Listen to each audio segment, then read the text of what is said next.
Good afternoon.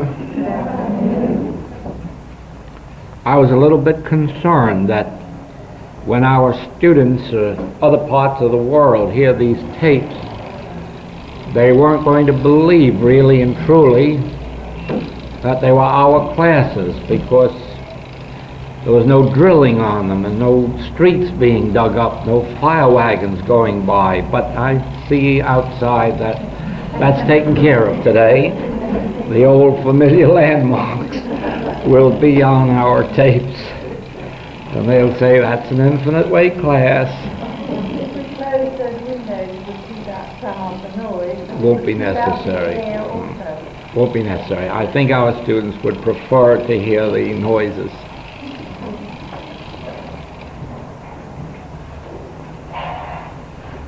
Something a little bit different is taking place in this class.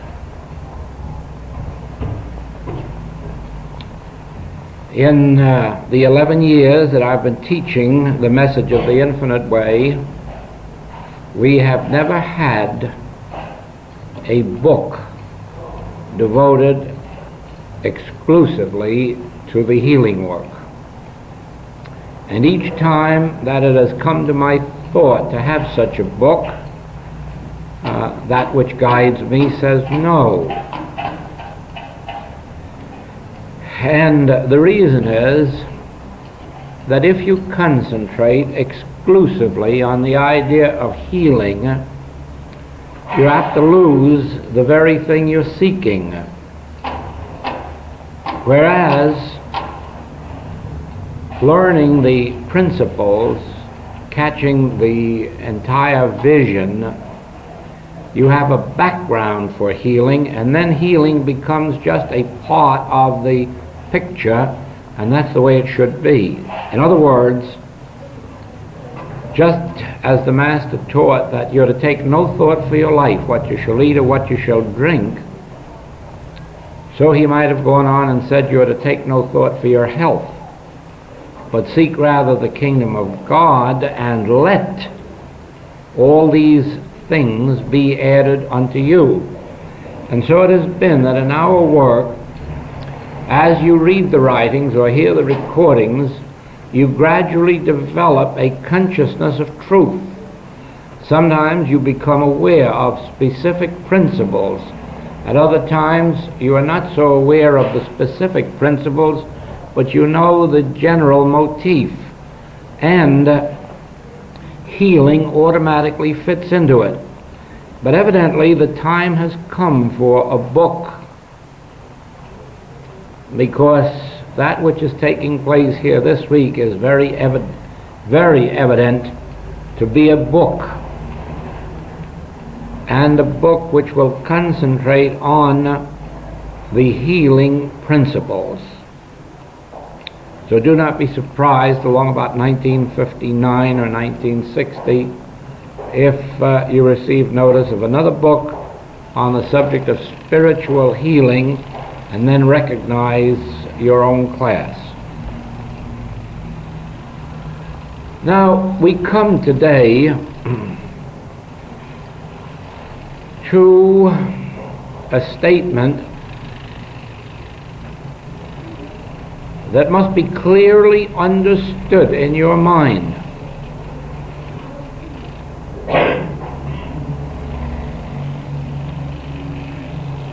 It can be misunderstood and has been misunderstood, but let no one in this class misunderstand when I tell you that all healing is a result of individual consciousness. Your individual consciousness or mine, or someone else's. In other words, healing is not dependent on God. Healing is not dependent on what you might call or have heard as God consciousness or Christ consciousness, unless you think in terms of your consciousness as God consciousness or Christ consciousness. In other words, if you at this moment had a problem and you were given the choice of practitioner to go to, out of all the world and out of all time, your thought would immediately jump to Jesus Christ, and you would go to him in the complete assurance of receiving your healing. But why is this so? Why, if it is God that heals, or if it is God consciousness or Christ consciousness, why do you particularly need Jesus Christ?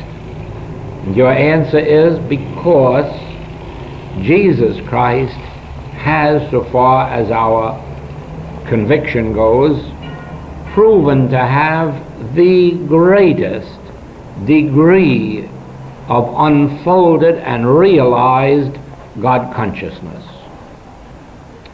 Now, if you were told you might not have Jesus, who is next in line? And if you know your scripture, you will immediately say John. For undoubtedly John so completely approaches divine consciousness that I doubt that anyone knows where Jesus leaves off and John begins, or vice versa. In other words, they are two men with but one consciousness, and that one the divine consciousness. And so it would be that you would probably seek John, I would, next. And then if you had to go from there, your thought might go to Peter, to Paul, because they demonstrated in their healing work the tremendous capacity, the tremendous depth of their spiritual capacity, of their spiritual awareness. And so the answer to the healing problem is this: the healer is individual consciousness. The healer is the consciousness of any individual who has attained some measure of Christ consciousness.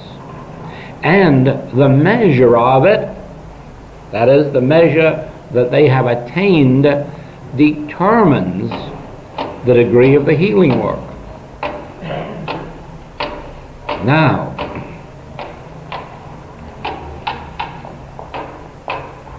where this is sometimes misunderstood is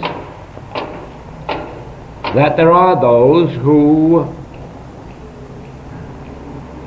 might be led to believe that this gift of healing or Christ consciousness is a personal thing and therefore belongs to some person as such.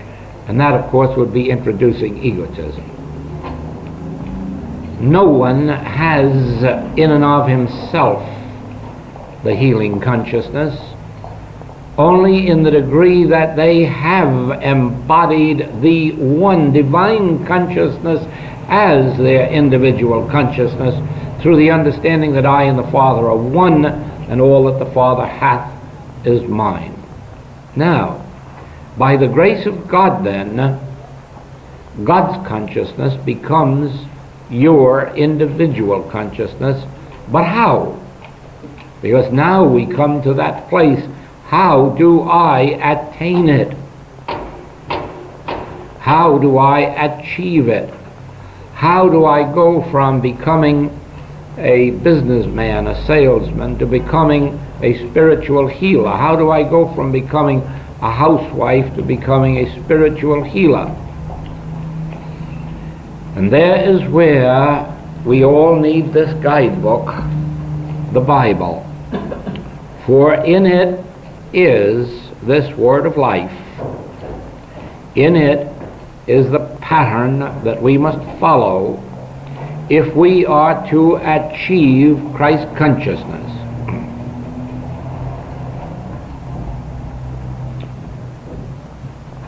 At every step of your unfoldment, remember that you could make no progress without the grace of God. That is, of your own self regardless of how determined you might be, regardless of what zeal you might put into it, regardless of how much faith you might have, if you at the same time haven't an element of divine grace, you will achieve nothing but the intellectual knowledge of the letter of truth. So it is that you have to give recognition to the fact that you did not bring yourself to this study, that something impelled you. That something that impelled you is within you. It is that which determines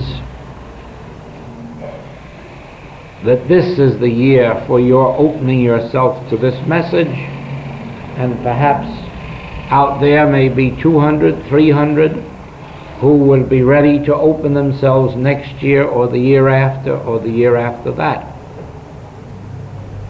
Be assured of this: if all of these people out here were in this room or in our presence, it would benefit them nothing.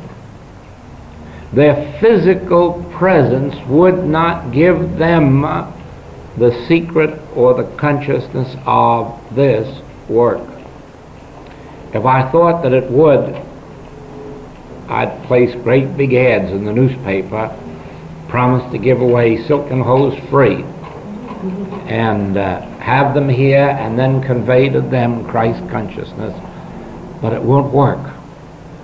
The impulse must be within the individual. Then it is that when the student is ready, the teacher appears for them. Now, with that acknowledgement, we are ready for the next step.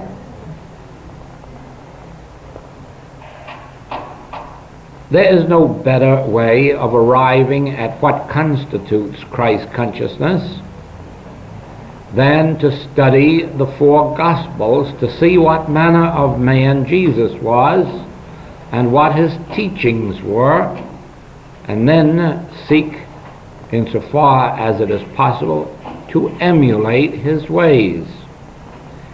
As you study these Gospels, you will learn, first of all, that he tells you how to pray.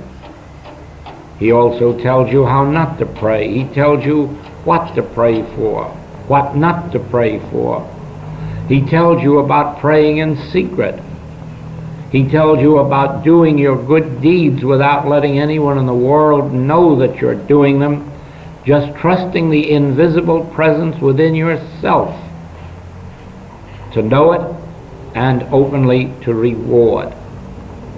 Then watch how he tells you that it profiteth you nothing to pray for your friends, that you must pray for your enemies. Pray for those who persecute you. See everything that he has said on the subject, read everything, study everything on the subject of prayer, and then remember this, that you can only develop Christ consciousness in proportion as you can fulfill the life that he showed forth and follow the plan he gave. For every word he gave is a lesson unto us to go thou and do likewise. Now, you are told in this life and teaching of the Master that if you have aught against any man, there's no use to pray. And so we had our lesson yesterday. Start all prayer from the standpoint of purifying yourself. In other words, by clearing yourself of criticism, condemnation, judgment, bearing false witness against your neighbor, getting finally to the place where you can agree that man is spiritual, and this means universally truth all over the globe, good man or bad man, old man or young man, true being is spiritual. Then when you've done that, you have forgiven. And again you'll find in the Master's teaching that you are only forgiven your own debts in proportion as you forgive your debtors. And so you will see that all of the sins of omission and commission, which have resulted in our mental darkness, spiritual darkness, physical, moral, financial, all of that is because we have not released. Therefore, we have not been released. Who held us in bondage? Was it God? No, it is ourselves. Because we have the pattern, forgive as ye would be forgiven, bless as ye would be blessed, pray for others as ye would be prayed for. In other words, love thy neighbor as thyself. And then only are you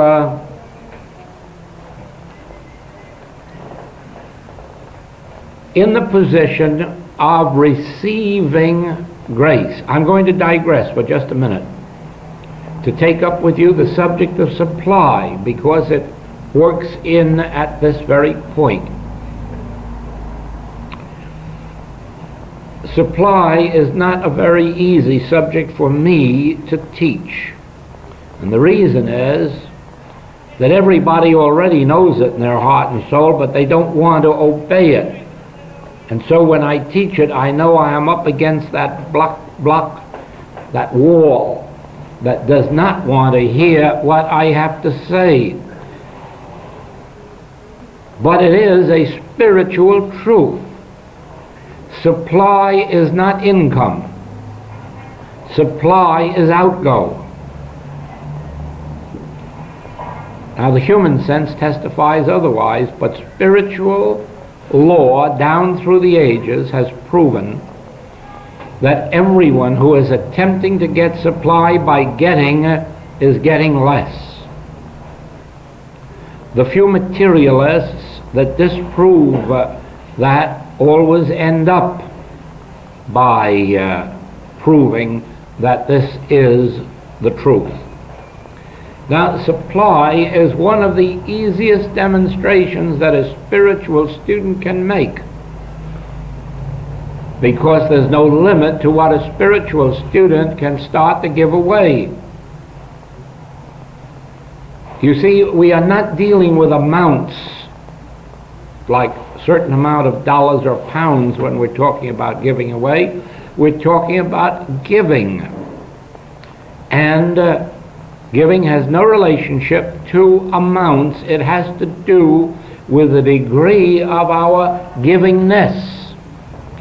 So that it isn't necessary to give anything that you can't afford.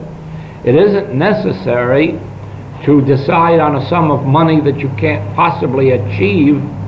Givingness is the acknowledgement that supply is through giving. And then begin. Now, we may have, to start with, we may have to do a lot of giving of forgiveness. We may have to do a lot of giving up of the material concepts that we entertain of people. And we may have to give a lot of cooperation where we're now withholding it. We may have to give a lot of patience where we're not giving it. We may have to give up the desire to get recognition, reward, remuneration, gratitude, cooperation. Give it all up in the realization that it isn't what I get that is my supply, it is what I give. Then when it comes down to the dollars or pounds or shillings, we are never called upon for more than meets the common sense, but we are called upon to change our attitude and to begin at any given moment with the idea of, here starts this shilling in circulation. I don't care where it goes. as long as it starts out in circulation. The Scripture has given us this teaching under the name of tithing. Now, there are many people who believe that they cannot afford to tithe 10% of their income, and for them to try it might be disastrous at first.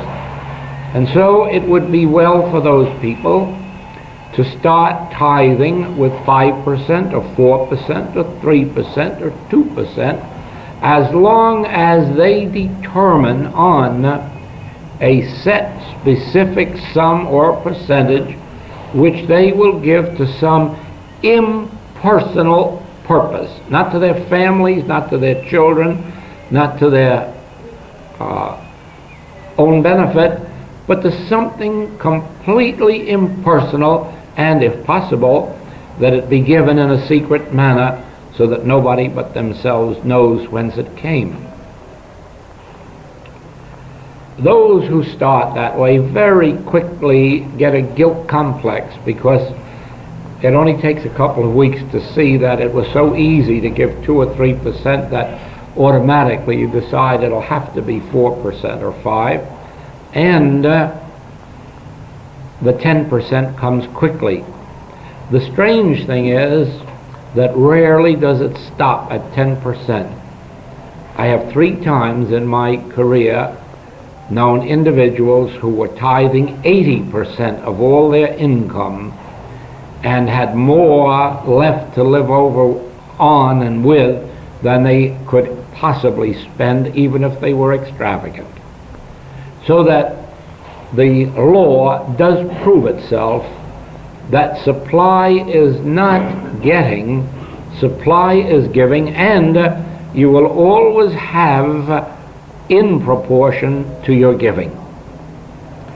Now, there is a second part of supply which must be recognized, and for the purpose of the infinite way, this is the most important part, because so far as I know, this is the first time it has been given to us. Not here, I mean in the infinite way.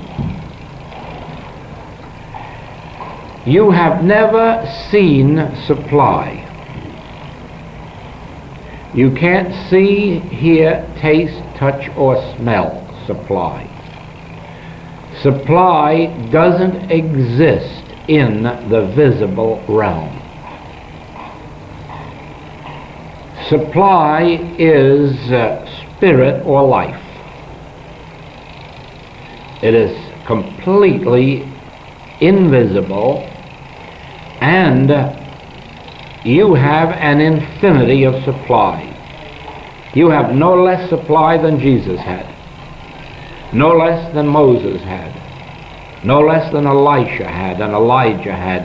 And all you have to do is go back and study their demonstrations of supply and be shocked to know that they had such an infinity and proved it. And then to realize that we have exactly that same amount, not 1 farthing less. How do we arrive at that?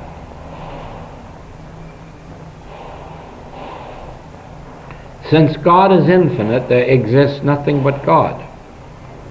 Then God must be all the supply there is. There is no other supply than God. And the moment you let your mind run to money, properties, bonds, stocks, and think of these as supply, you are off the track of demonstrating spiritual infinite supply. Supply has never been seen by anyone, for supply is the presence of God, Emmanuel, God with us. Now, your realization of the truth that God is closer to you than breathing and nearer than hands and feet is your realization and demonstration of the omnipresence and infinite nature of supply, since God is infinite And God in its infinity is closer to you than breathing, nearer than hands and feet. Then, when you perceive this, you can begin to claim for yourself infinite abundance, closer than breathing, nearer than hands and feet, and really and truly not insult your own intelligence, because now you are claiming the presence of God in you, the presence of infinite God, omnipresent God. And now you need take no thought for your life, what you shall eat or what you shall drink, or wherewithal you shall be clothed, or where the next automobile is coming from, or the next vacation trip. Drop these from your mind, for they are the added things. In other words, our outward good are but the symbols of the omnipresence of supply. Our classes have seen it in this wise. If I haven't a consciousness of supply, I can't have the symbol of supply in my pocket. First, I must have the consciousness of supply, and then the symbol follows on top of that. If I have the consciousness of the presence of God, where I am, Emmanuel, God with us, the place whereon I stand is holy ground. Son, thou art ever with me, and all that I have is thine. When I have that consciousness, the symbols appear as they are needed. And the symbols may be money one day, transportation the next day, hotel accommodations the next day, food, clothing, books, whatever it may be. These appear, since these are but the symbols or outer expressions of supply. Supply itself has never been seen, heard, tasted, touched, or smelled. Supply is God. Supply is spirit. Supply is the presence of the Lord with me. Supply is a life force that works through me. Now, if you need any proof of this, I will just ask you to visualize a tree, a fruit tree in your garden, and visualize it in the off-season, when there is no fruit and there are no blossoms on the tree. But you are not going to cut the tree down. Why not? There's no supply there. You know better than that. You know right now that there is a life force operating in and through that tree that is forming the sap that will go up in through the trunk, out into the branch, and appear later as a blossom, and then later as the fruit.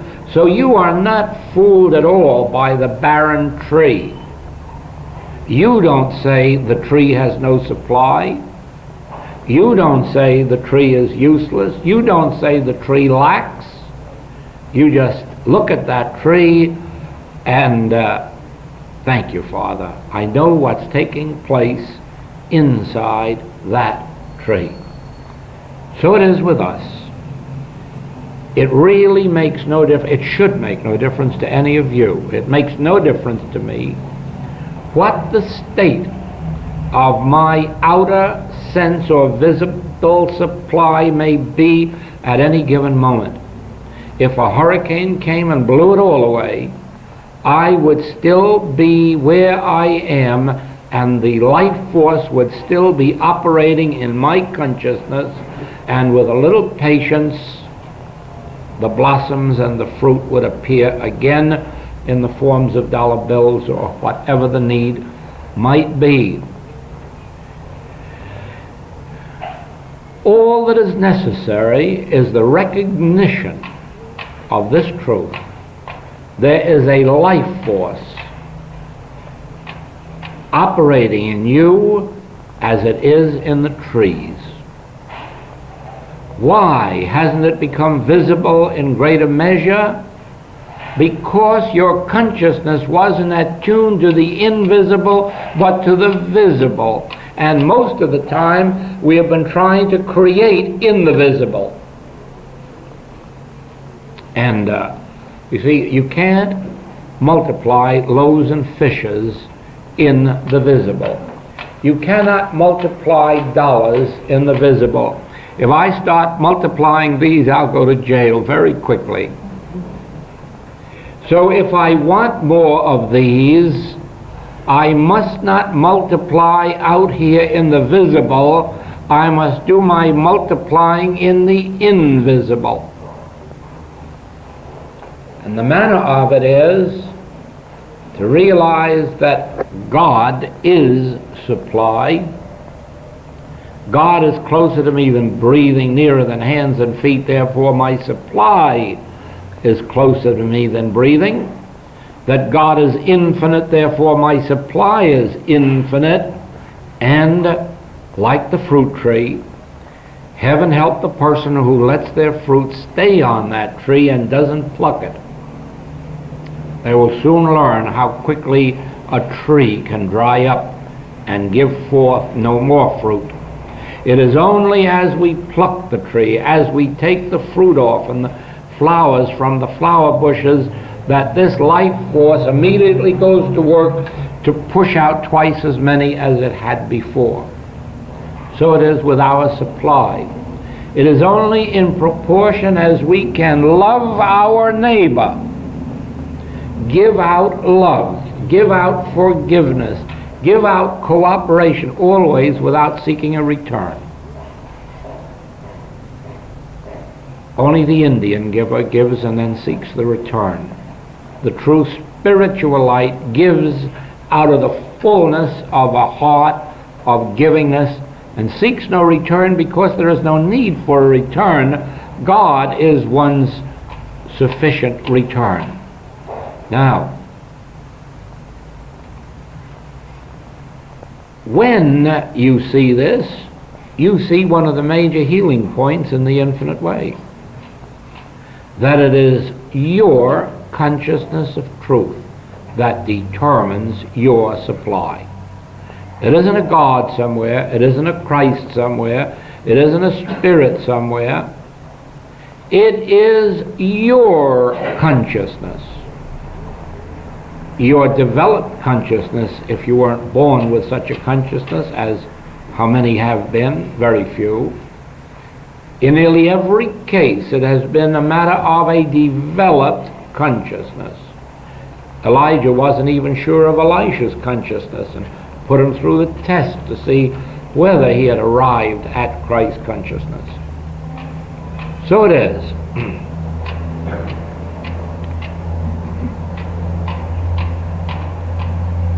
The disciples were fishermen. We know that their consciousness was developed consciousness. Saul of Tarsus, we know his was a developed consciousness resulting in St. Paul. All down through the ages, St. Augustine, we know, was far from being a spiritual light, but he became a developed spiritual consciousness. And so with many on the path. Now, the secret is then that the source of your supply is your own consciousness of God as supply. Now, so it is with health. Health is a matter of individual spiritual consciousness, your consciousness. If you seek a help of a practitioner, then in that moment your health depends on the developed spiritual consciousness of your practitioner. But that isn't going to do you much good forever, because sooner or later you're going to be in a position where it'll be your developed consciousness or none. And our function as students is to develop our individual consciousness to the point not only of being healed, but of healing. And so, you have to come back to this basic truth, that since I and the Father are one, God is my being. You might put it this way: God is being me. God is being me. God is living my life. I live, says Paul, yet not I. Christ liveth my life. And you have to come to that point ultimately where you say, why, I don't have health, I don't have wealth, I don't have anything. This is God's life, God's health, being me, living me. I live, yet not I. This is Christ, the Son of God, living my life. And then, in a measure, you start to drop the personal sense of health and supply, and you come to that grand finale where you say, the earth is the Lord's and the fullness thereof. Son, all that I have is thine. When you come to that point, you have reached a place in your demonstration where the whole world falls off your shoulders. The earth is the Lord's and the fullness thereof. That just leaves me stripped without a thing, doesn't it? Until that next breath. Son, all that I have is thine. Now my mortality has been swallowed up and I'm clothed with immortality. My finite sense of self has been swallowed up, and now I'm clothed upon with God's immortality, God's infinity, God's grace, God's presence, God's power. And so I can truthfully say, I have no power. I of my own self can do nothing. I of my own self am nothing. If I speak of myself, I bear witness to a lie. The Father is my life. The Father is my supply. So it is. In these days through which you are living, which these newspapers tell us are the greatest days of fear ever known on the face of the globe, you have no need for fear.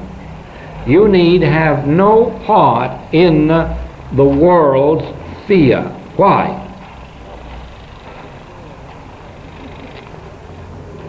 As far as the world is concerned, no defense has been found, no bomb-proof shelter which is secure against these nuclear bombs. Therefore, well, just realize it. Our life is dependent on the good nature of Mr. Khrushchev. Now, isn't that a terrible thought to have for a godly people? Isn't that terrible? Of course it's terrible because it isn't true, is it?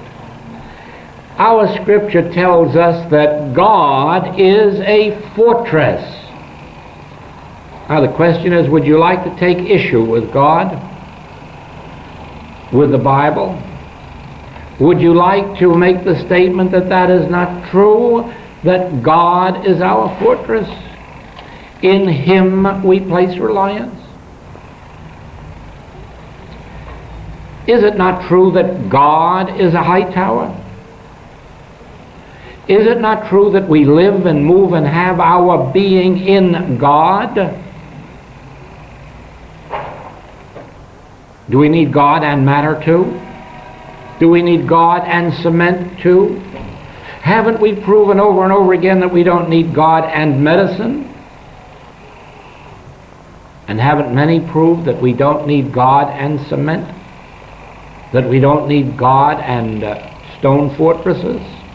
God is our fortress, but that must be taken literally.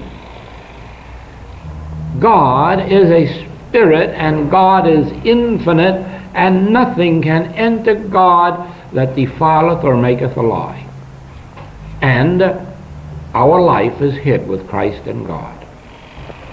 Now you see that without the practice of these truths, the Bible is nothing more nor less than a book on a table. It is not a living, demonstrable word. Actually, it is true that I and the Father are one, and therefore I live in God and God in me. I in thee and thou in me, for we are one. But just as you have to see that supply is invisible, health is invisible, so you have to see that safety and security are invisible properties of God, and you're in them. You dwell in the secret place of the Most High. You don't go there Sundays exclusively. You are there morning, noon, and night. You dwell, you live in the secret place of the Most High. You live and move and have your being in God if you realize that you yourself are invisible. You must remember that I am invisible. You do not see me. You are just looking up here at my body, and I am looking at yours. I can't see you unless, with my eyes closed, I can reach back inside of your eyes, and back there I'll find you, and I can begin to tabernacle with you and know you as you really are.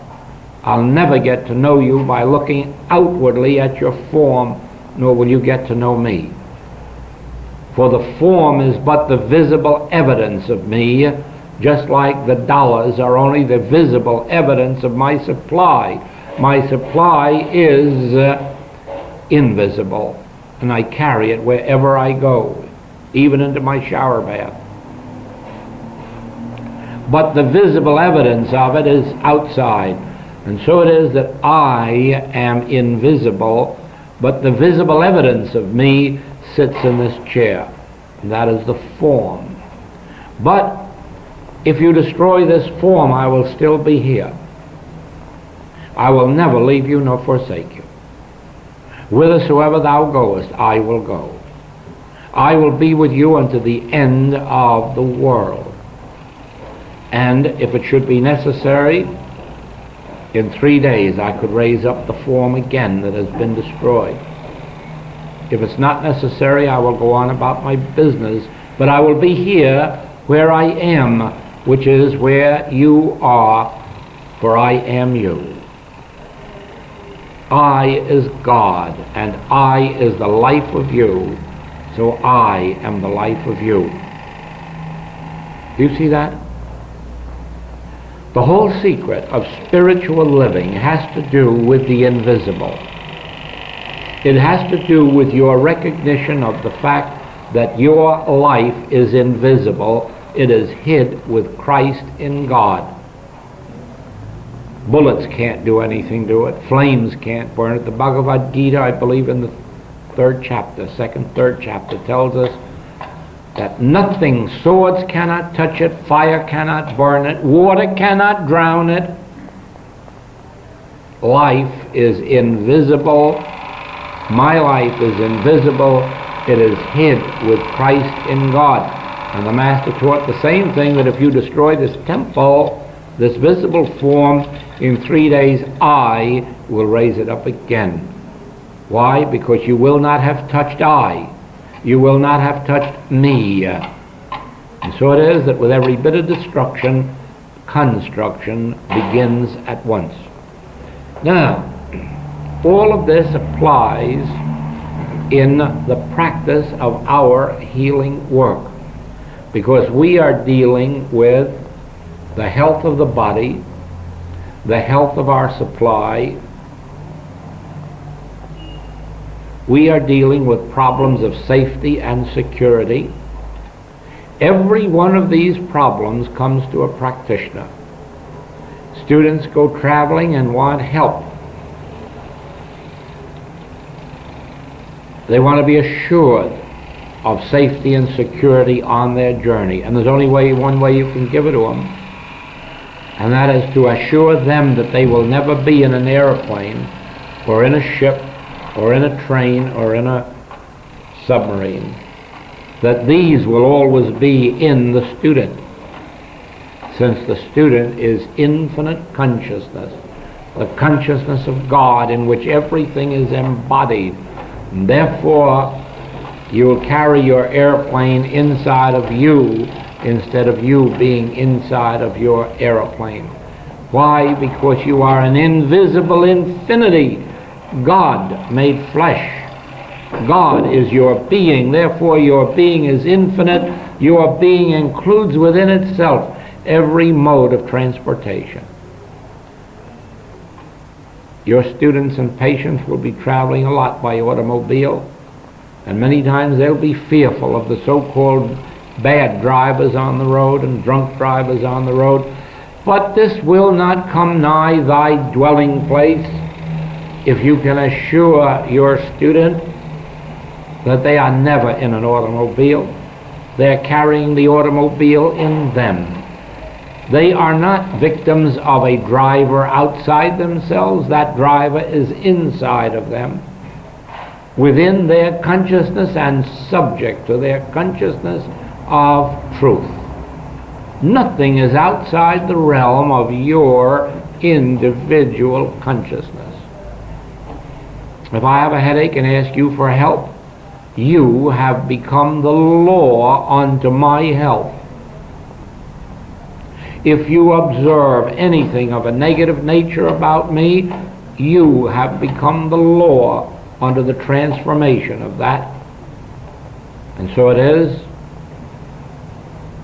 It's only necessary for you to know that there isn't a soul on this earth driving a car, airplane, or anything else that isn't in and of your consciousness and subject to your consciousness of good, of God. Therefore they are God-directed, God-maintained, God-sustained. Do you see how this applies then? Your health is a matter of my consciousness. And the moment somebody asks you for help, their health becomes a matter of your consciousness. And their health responds to your state of spiritual consciousness. And if you know these truths, if you know that life is invisible, never subject to matter or material conditions, if you know that supply is spiritual, never seen, always omnipresent, always infinite, if you know that God is a fortress and a high tower, an invisible cloak protecting you from every false belief of the human mind, you can walk up and down this earth and never be seen by the carnal mind. But you see, it rests with you. Ye shall know the truth, and the truth shall make you free. There are no mysterious gods sitting around waiting to do this for you. I need only remind you that in India, the average lifespan is 29 years. That in the United States it is, for the male, 67 years, and for the female, 74 years. She doesn't have quite so much worry, they tell us. Why the difference between India and the United States? Does God love the United States more than India? No. We're not going to be that foolish, are we? Does God love Americans more than he loves Hindus? We're not going to be that foolish as to believe that. God is no respecter of persons. What is the difference then? The difference is the degree of unfolded consciousness. That's the degree.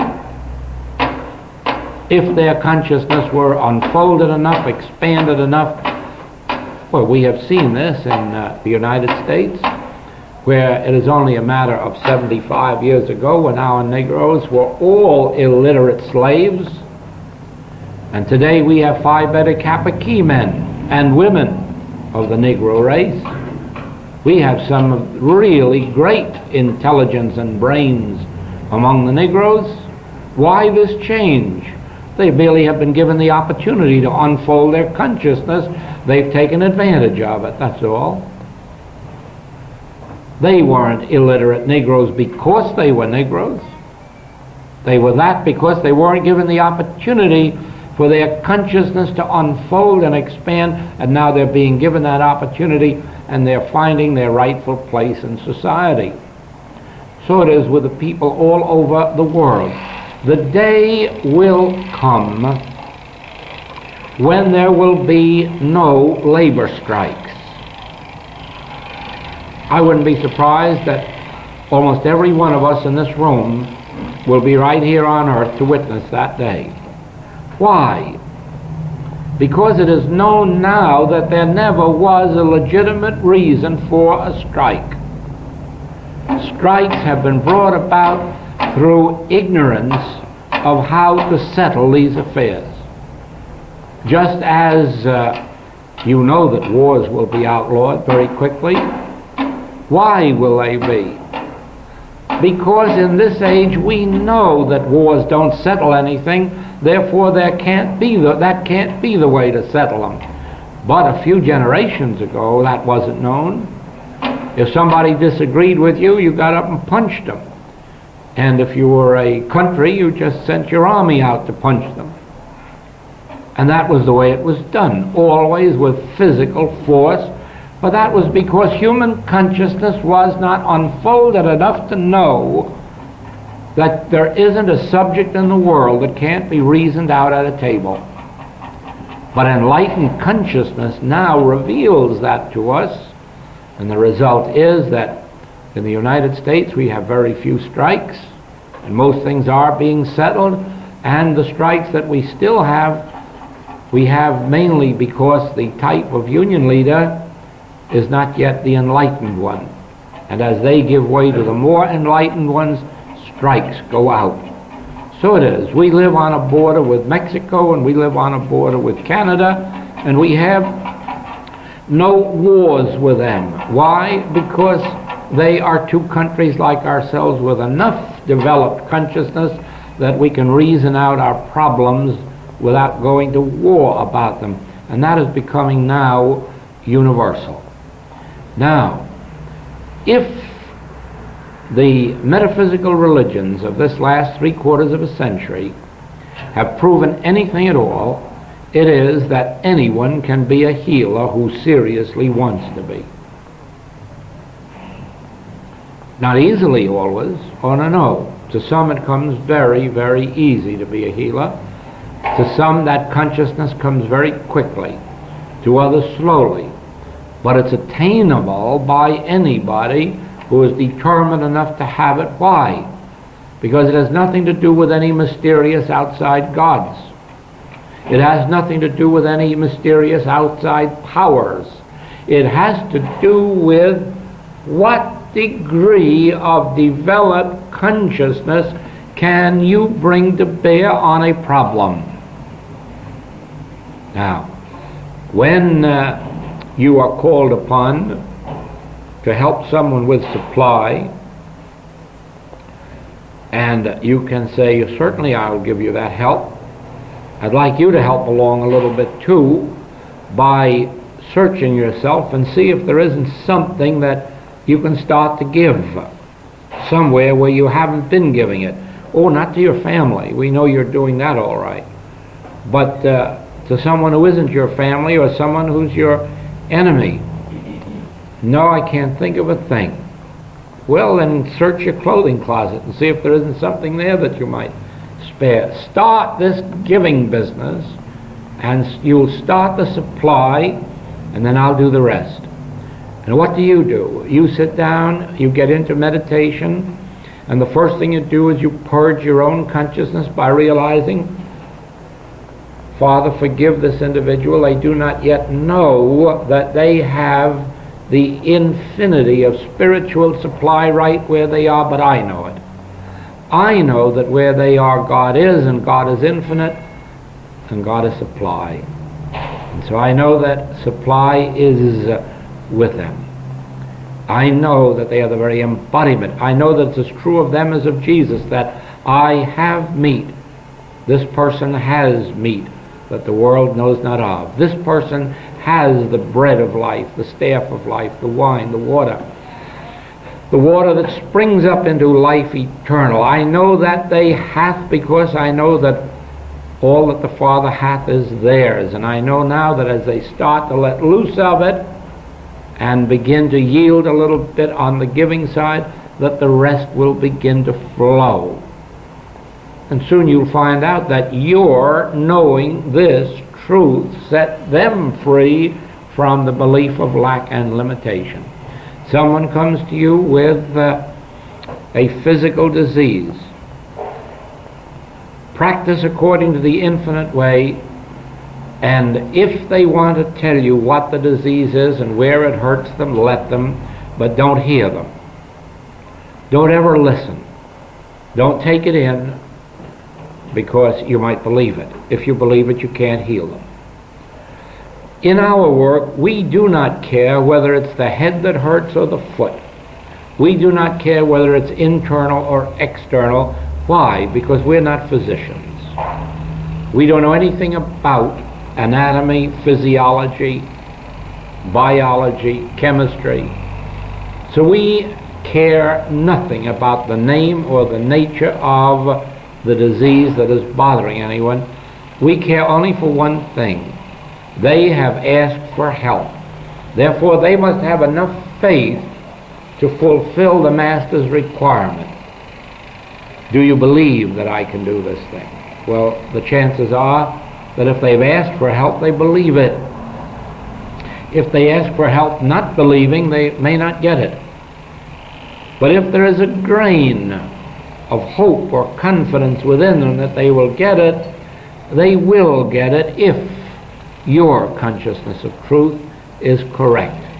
If you go within and wipe out of yourself all bearing a false witness against your neighbor and begin to know that this child is the very child that I am, for we are one in Christ Jesus, and all that I have is his or hers. All the help, all the harmony, all the peace, all of divine grace.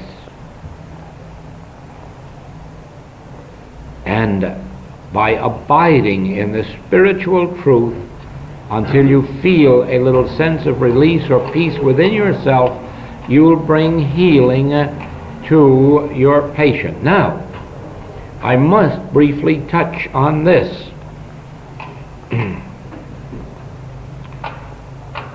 And this includes two words: idolatry, atheism.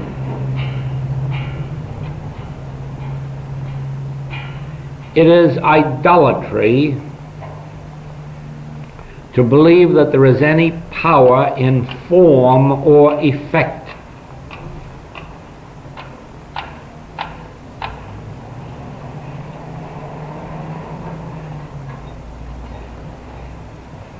Even the food you eat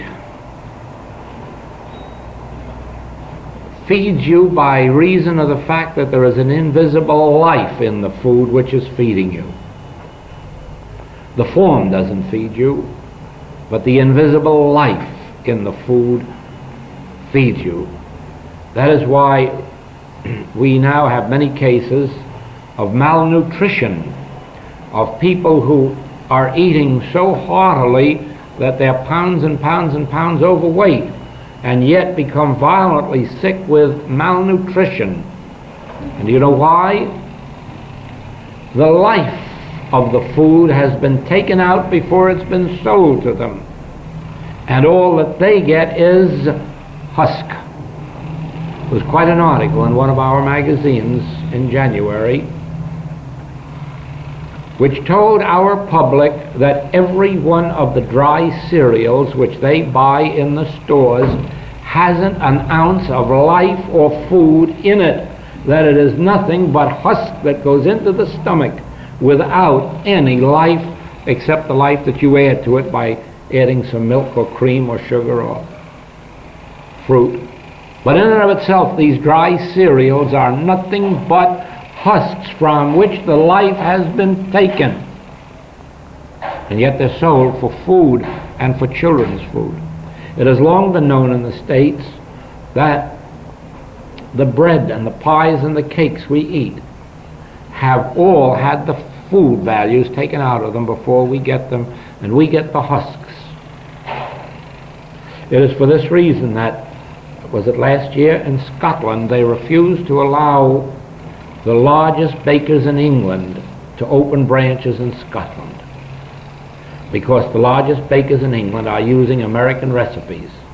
And Scotland says, our people need bread. We're bread eaters, and we need the life in the bread, and you take it out. See that? It isn't the form that feeds you, it's the life in the form, and if the life's been taken out, you're not fed. So it is.